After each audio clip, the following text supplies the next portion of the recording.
With economic disruptions from the coronavirus intensifying, the Trump administration and Congress are under mounting pressure to step in and assist impacted workers and industries. And just a short time ago, House Majority Leader Steny Hoyer said the chamber is working on a coronavirus response bill that it plans to vote on tomorrow.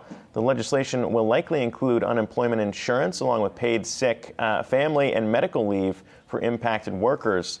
And joining us now with reaction to that is Thomas Cooke. He's a professor at Georgetown University's McDonough School of Business. And professor, and we're looking at this, the Democrats calling President Trump's proposal here to institute payroll tax relief, calling it a non-starter. So what do you think the economic impacts would be there, and why this has become the sticking point between Republicans and Democrats?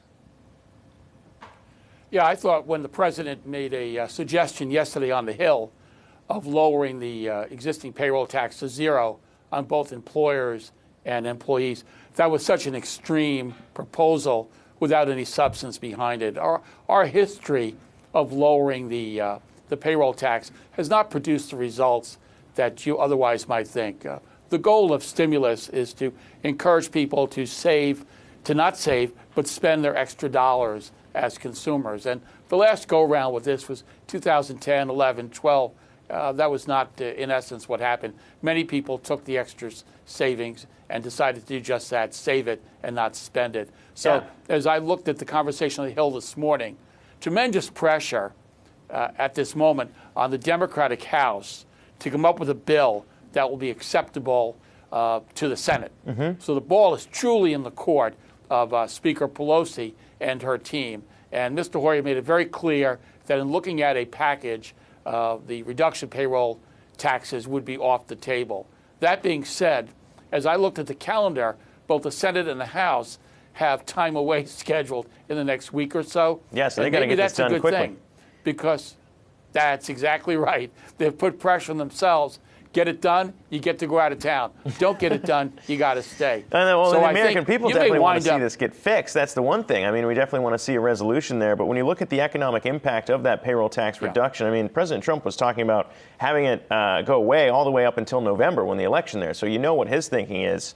But what kind of economic impact would actually come from something like that? Because we're talking about billions, potentially trillions of dollars in tax revenue. We're talking, devastating in terms of the federal deficit.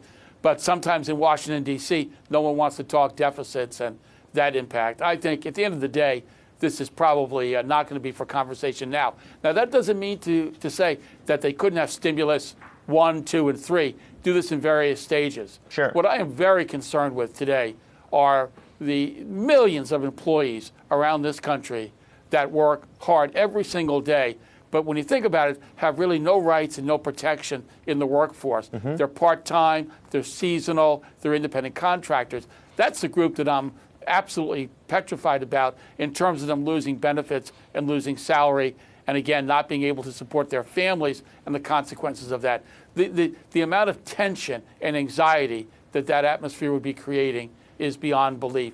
This is where Congress has to step forward and say, forget this top 1%. We know there are individuals in this country that desperately need help, that need our attention. That needs to be the focus today. And if that means extending sick leave rights, medical leave rights, expanding unemployment benefits, that's where the concentration has to be. You know, that may not be the most rosy topic in the world to be out there campaigning, but this is not Republican, this is not Democrat, this is America. We have to leave our political affiliations aside and do what is best for the country at this time, which is clearly a crisis time. Yeah, no, for sure. And that was also a part of the Democrats' pushback, because Treasury Secretary Steve Mnuchin says the priority right now is to help small and mid-sized businesses. But at the same time, what about the American people who are working? So do you think Congress would actually consider a proposal, for example, where people who don't have sick leave are forced to stay at home, they would then continue to receive a paycheck? And also, how would you fund that? What would that look like in terms of what the setup would be here? Yeah, that's absolutely going to be the problem because, again, that would have an impact on the economy. But by the way, here's where I think that corporations can go an awfully long way, whether you be big or small. Cut people a break. Let somebody take leave. pool your sick leave together so we can help people that otherwise don't have those benefits. There's so much that corporations can do. Look what the airlines have done in terms of stepping forward and waiving fees. Amtrak announcing waiving fees. There's lots that companies can do that may, at the end, involve them reaching into their pockets.